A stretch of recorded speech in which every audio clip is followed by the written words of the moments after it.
Welcome to the history section. Today we're examining a deeply tumultuous and transformative period in European history. We're looking at the twilight of the Carolingian Empire. Specifically focusing on the decades right after the death of Louis II the Younger in 875. Exactly. And this moment, it marks a crucial inflection point.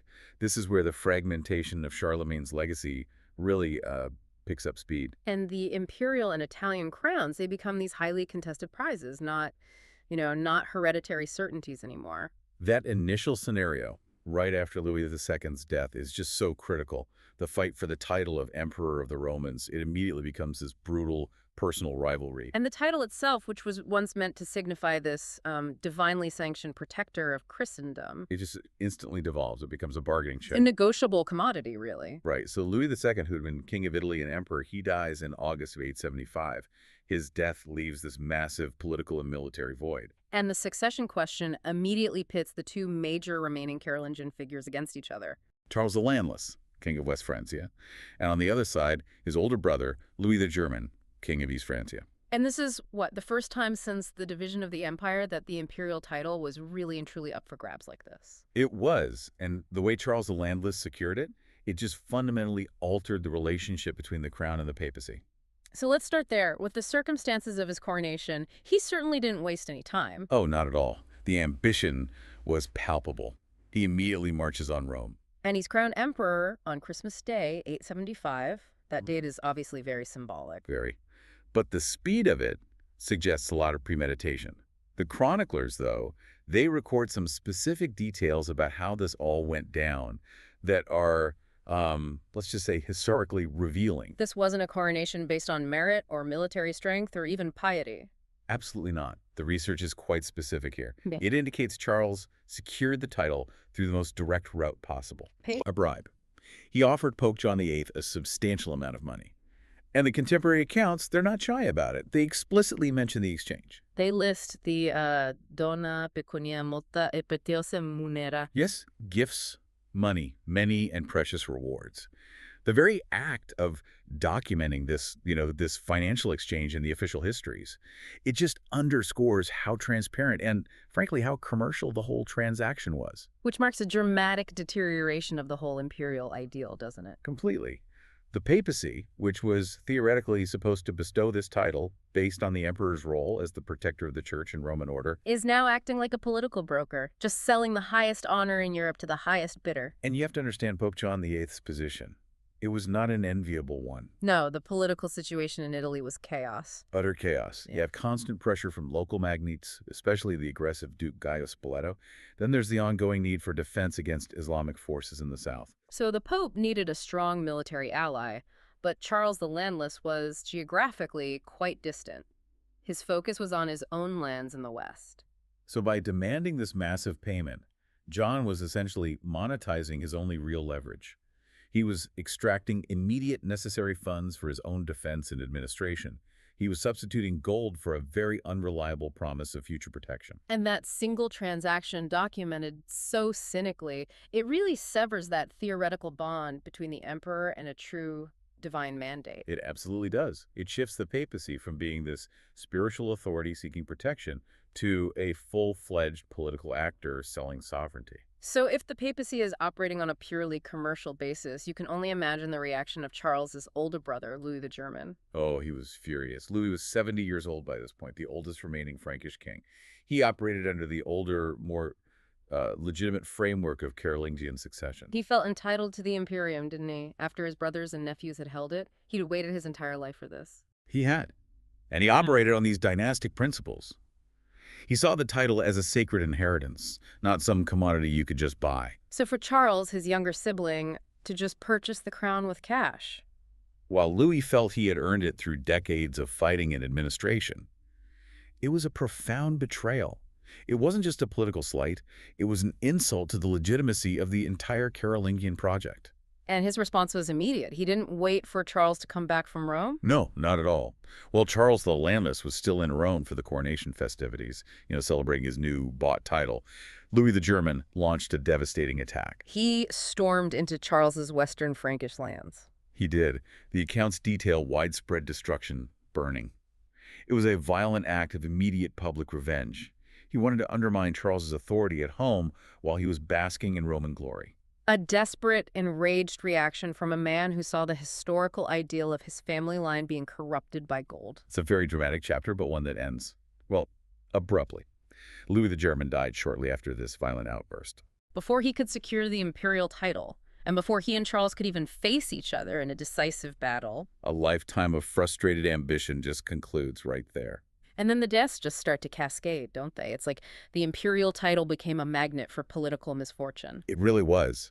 Charles the Landless, having just secured the title by these questionable means, he then dies suddenly of an illness.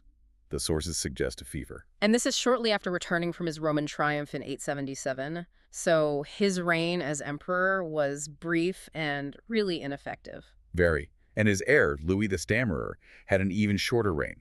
He only survived his father by 2 years, dying in 879. This rapid turnover must have created immense administrative chaos. It just accelerated the very fragmentation we're tracing. It did, and you have to grasp how quickly the unified Frankish kingdom was dissolving.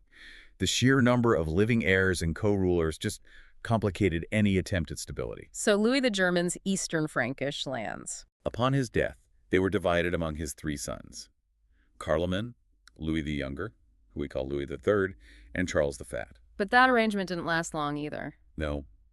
Carloman suffers a stroke, which effectively removes him from power. His territory then gets absorbed by his younger brother, Charles the Fat, who already controlled Italy. So this is unification by opportunity, not by some grand design. Exactly. And meanwhile, the Western Frankish kingdom, left vacant by Charles the Landless and Louis the Stammerer, that was ruled jointly by Charles's 2 grandsons.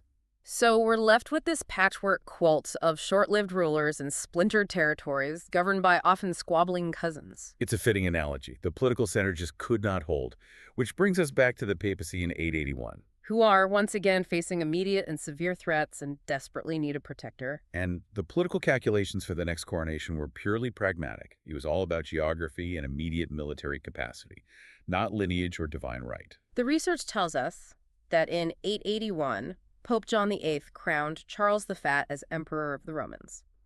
Now, we just said Charles was already King of Italy. He was. So given the disaster that followed, why him? Was he seen as some formidable military figure? Far from it.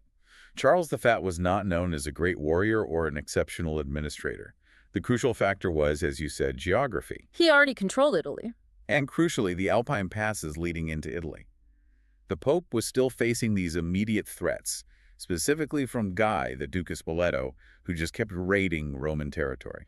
So the imperial title was basically leveraged to ensure the emperor, who was supposed to protect Rome, was already in the neighborhood. Precisely. It was a strategic move to stop Charles the Fat from just blocking another king's entry into Italy. Right. If the Pope had crowned a more distant Frankish king.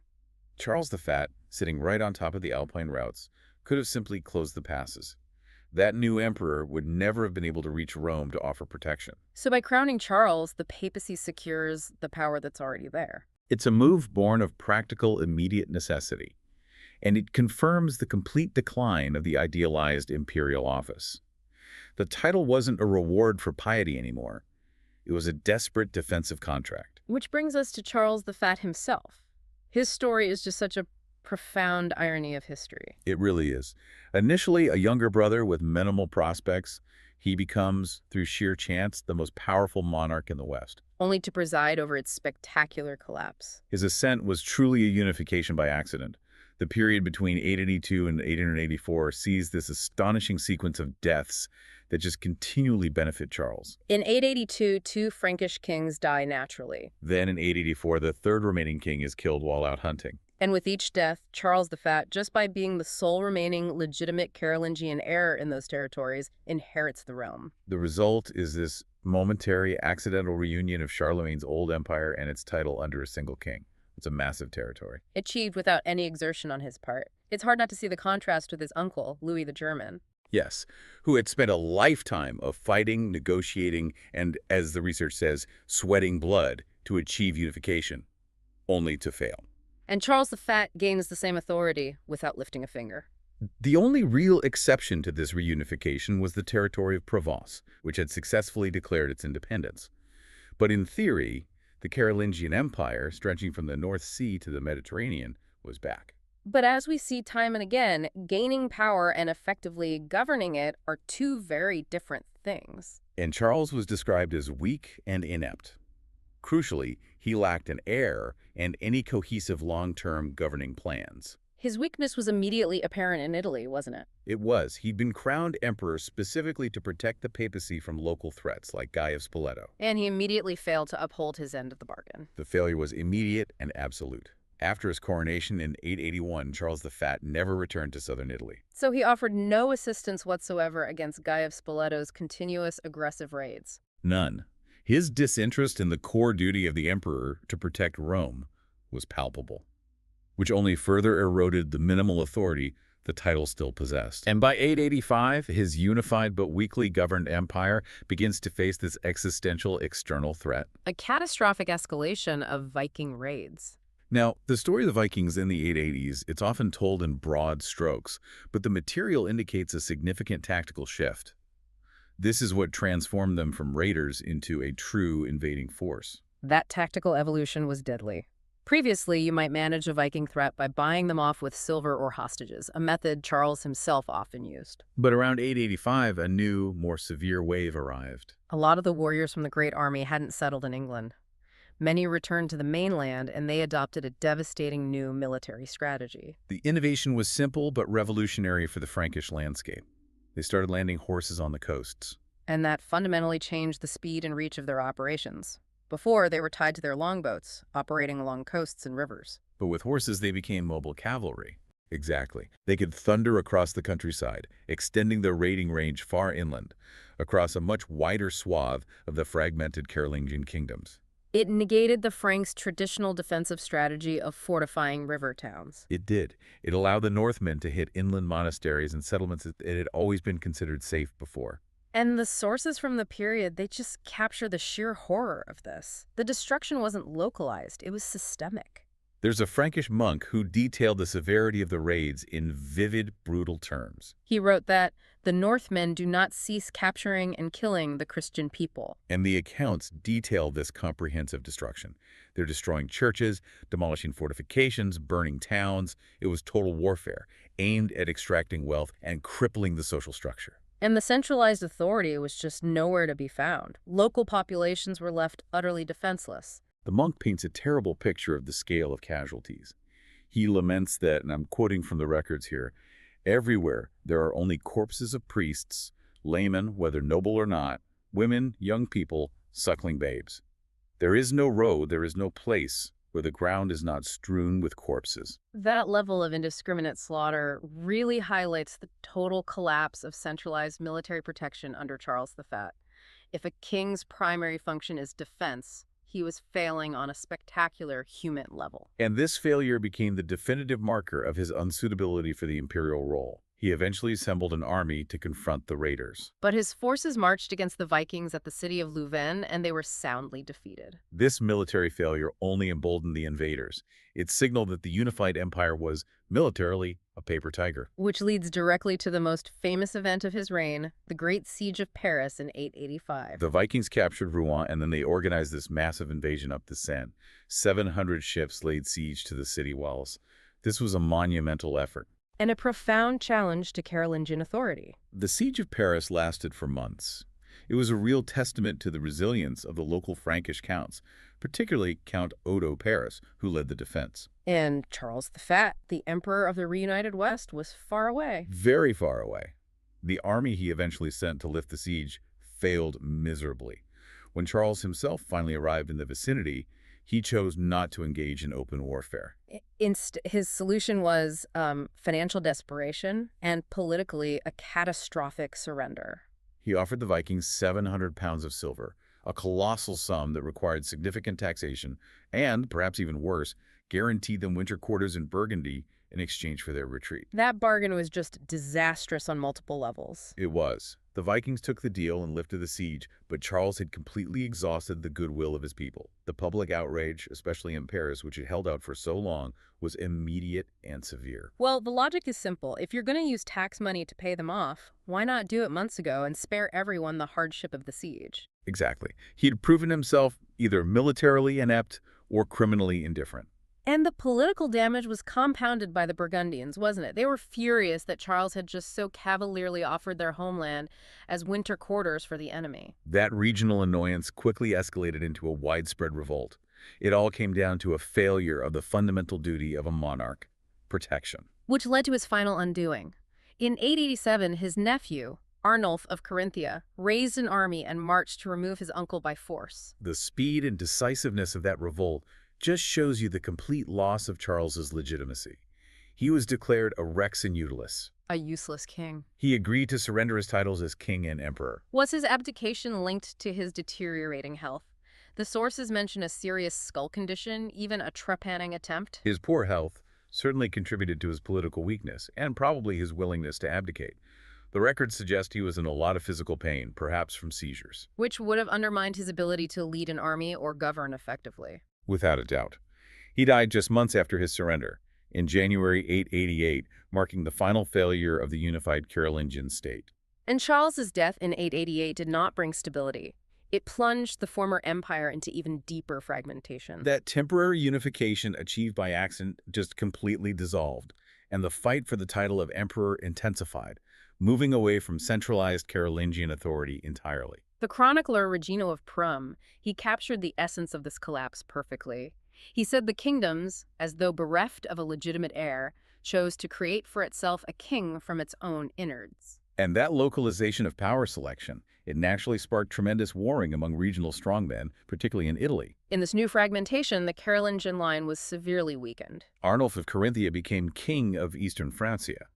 But in Italy, the vacuum was filled by this fierce rivalry between two major Italian noblemen, Berengar of Friuli and Guy of Spoleto. And they were quarreling violently over the kingship of Italy. And at the same time, 5 other noblemen claimed other parts of the former empire. The legal framework of succession had just utterly failed. It had. And given this intense, localized fighting, the papacy, always looking out for its own interests, once again intervened. And this time it chose an Italian strongman. Pope Stephen V declared Guy of Spoleto king of Italy and crowned him emperor in 891. This coronation was the quintessential political deal of the era. The papacy was utterly desperate to secure its independence from the constant raiding of Spoleto. So the papal sanction and the imperial title were explicitly exchanged for Guy's agreement to stop his threats and leave the papal states alone. Right, it reflects a practical necessity for the pope, but it's a far cry from Charlemagne's ideal. The emperor was now being crowned to stop his own previous aggression. But this swift return to chaos seems almost inevitable in this period. Guy died unexpectedly after only 3 years as emperor. He did, and he had intended for his 14-year-old son Lambert to succeed him as king of Italy. Now, Lambert was described by the historian Ludpren of Cremona as an elegant youth, and significantly, though still an adolescent, quite warlike. He was a young man raised in that Spoletan military culture. But his youth didn't deter his rival, Berengar of Friuli, the long-standing competitor. He immediately seized the opportunity, advancing to Pavia and declaring himself the rival king of all Italy, setting the stage for renewed civil war. And amidst this chaos, a new pope, Formosus, stepped in. He viewed his predecessor's crowning of an Italian warrior like Guy as an overstep, a betrayal of the Carolingian principle. So Formosus decided to revert to the Carolingian line. He invited Arnulf of Carinthia, now king of eastern Francia, to come down, restore order, and offered him the imperial title. Formosus was trying to reassert the old order. He was, and Arnulf accepted the offer. In 1896, he finished his long journey, arriving in Rome at the head of a massive army. Lambert, the young claimant, fled to his father's old homeland, Spoleto. And Formosus then declared Arnulf king of eastern Francia, king of Italy, and emperor of the Romans. Arnulf then began the short march towards Spoleto to deal with Lambert decisively. But this attempt to restore Carolingian authority was undone by a sudden tragic reversal of fate. Yes, on that brief march between Rome and Spoleto, Arnulf suffered a debilitating stroke. It partly paralyzed him, rendering him physically incapable of continuing the campaign. He was forced to abandon his plan to defeat Lambert and returned home to eastern Francia, leaving the power vacuum in Italy wide open once more. The massive military effort, the long march, the renewed hope for stability, all undone by a single medical event. And Lambert, seeing his nemesis paralyzed and retreating, immediately emerged from Spoleto and reclaimed the title King of Italy. He intended to punish Pope Formosus for inviting Arnulf. But Formosus died before Lambert could reach Rome. This setback, however, did not deter Lambert's drive for vengeance against the symbol of the papacy that had betrayed his family. And what followed is one of the most grotesque and bizarre events in the entire history of the papacy. The Cadaver Synod, or the Senatus Horrenda. It perfectly illustrates the utter depravity and politicization of the church at this time.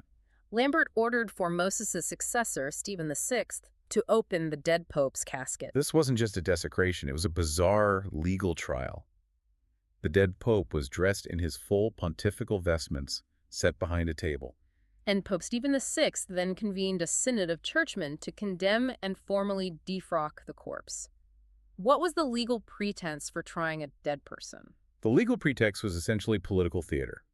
Formosus was tried for supposed crimes committed years before he became pope, specifically for accepting the episcopate of Rome while still holding another see canonical violation. But the real motive was pure political revenge, orchestrated by Lambert to retroactively delegitimize Formosus' actions. Exactly, particularly the crowning of Arnulf. By finding the corpse guilty, they could erase the legitimacy of Arnulf's imperial title. The visual description of what happened next is just stomach-turning. Liutprand of Cremona described the order to strip the corpse. After the condemnation, the corpse was stripped of its holy vestments, and 3 fingers were cut off. Specifically, the fingers Formosus had used for blessing the people of Rome. It added a layer of deliberate, sacrilegious humiliation. The defiled body was then tossed into the Tiber River. This deliberate humiliation of a dead pontiff just underscores the utter collapse of political and spiritual reference in Rome at that time. The Cadaver Synod was eventually annulled, but the chaos continued. And yet, following this astonishing act, Lambert marched north and, surprisingly, reached a political agreement with his primary rival, Berengar. It was a temporary truce born of mutual exhaustion. They agreed to divide Italy. Lambert would rule the southern lands, Berengar would govern the north. And this agreement was to be sealed by Lambert marrying Berengar's daughter, Gisela. Berengar agreed, probably thinking these deals rarely lasted. But before he could violate it, fate intervened again. Just months later, Lambert, at age 18, suffered a fatal accident. And the conflicting accounts of his death are very revealing, aren't they? They are. Liutprand of Cremona, our key historian, initially wrote that Lambert was out hunting boars and just fell off his horse, breaking his neck. A tragic hunting accident. But he later revised that account. He did. He added a layer that he admitted seemed more likely, that the death was a murder committed by a young man from Milan whose father had been executed under Lambert's rule. And the body was then arranged to look like a hunting accident. Whether it's true or not, the ambiguity itself reflects the instability of the period. The immediate outcome was the same. Berengar finally announced himself as the undisputed king of all Italy, grasping the iron crown he had long sought. But just as Berengar secured his crown, a new, massive storm was gathering that would fundamentally change the geopolitical landscape of Italy and Europe. The rise of the Magyars. This was the formation of a new, formidable nation that had been moving westward across the steppes. A powerful warrior named Arpad successfully united separate Finno-Ugrian tribes into the Magyar alliance, forming a centralized military command. Right. The Byzantine Emperor Constantine Porphyrogenitus noted the significance of this, observing that before this Arpad, they had never at any time had any other prince. This was a structured, unified threat. And under Arpad's leadership, the Magyar soldiers began moving west rapidly. They reached the edge of Moravia around 895. And even attacked Venice in 898 before retreating. Their arrival in force occurred precisely as Berengar claimed the Iron Crown of the Lombards in 899. What's critical, though, is that their advance towards northern Italy wasn't entirely organic. It was facilitated, even weaponized, by a surviving Carolingian who prioritized rivalry over the defense of Christendom. History tells us Arnulf of Carinthia is still in eastern Francia, paralyzed but politically active and resentful, had encouraged the Magyars to attack northern Italy. That is a staggering act of political self-sabotage. It's the ultimate cynical political act of the era. Arnulf was furious that his stroke had prevented him from conquering Italy himself. He was determined to remove his Italian competitors, especially Berengar. So he offered the Magyars clothing and money to redirect their raids away from eastern Francia and towards northern Italy. It was a catastrophic precedent, inviting a devastating foreign invasion against territories traditionally considered part of the Frankish domain, purely to win a petty regional squabble. And Berengar's struggle against this new threat was immediate and costly. The Magyars were described as fresh, hungry, and masters of guerrilla warfare. Their fighting style, relying on highly mobile mounted archers, made them an existential threat to the sedentary, castle-based defenses of northern Italy. For a whole year, they just sacked Italian towns and retreated before Berengar's slower forces could engage them. This persistent failure to provide basic security instantly undermined Berengar's rule. The ultimate political consequence was the loss of legitimacy among the Italian noblemen. They had supported him to end the civil wars, but if he couldn't get rid of the Magyars, his rule was useless. This internal dissatisfaction coalesced under a northern Italian duke named Adalbert, whose lands had been hit hard. The noblemen decided Berengar was expendable. They refused to keep raising levies for a ruler who couldn't defend them. Their solution was to invite a replacement candidate, Louis of Provence, a minor Carolingian prince. A great-great-great-grandson of Charlemagne on his mother's side. They saw stability only in restoring the name, even if the man himself was weak. So the invitation of Louis signaled the final collapse of local Italian efforts to secure the kingship. And Berengar's army just shrank as his support drained away. He was forced to flee northern Italy, leaving the Iron Crown to his rival, Louis of Provence, with the Magyars remaining victorious in his wake. The final decades of the Carolingian era in Italy really demonstrate this profound shift in power dynamics. The imperial title, once a symbol of divinely sanctioned unity, becomes less a hereditary right and more a prize negotiated with the papacy or seized through opportunistic violence. And this cycle leads directly to a political disintegration that foreign powers, like the Magyars, readily exploited. The inability of any single ruler to maintain practical defense overrode any claim to historical legitimacy, fundamentally changing the nature of kingship in the region forever. It seems this period illustrates the harsh reality that medieval kingship was defined not by lineage, but by efficacy. Absolutely. When the king could not provide that fundamental security, whether against Vikings demanding silver or Magyars raiding inland, the nobles and the people were quick to replace him, even with the most obscure pretender, so long as the new figure offered some hope of ending the chaos. Thanks for listening. We hope you enjoyed learning something new. That's all for now, but in case you didn't notice, there are a lot more episodes on this subject available right now. If you're enjoying these historical podcasts, please like and subscribe and share with other history buffs.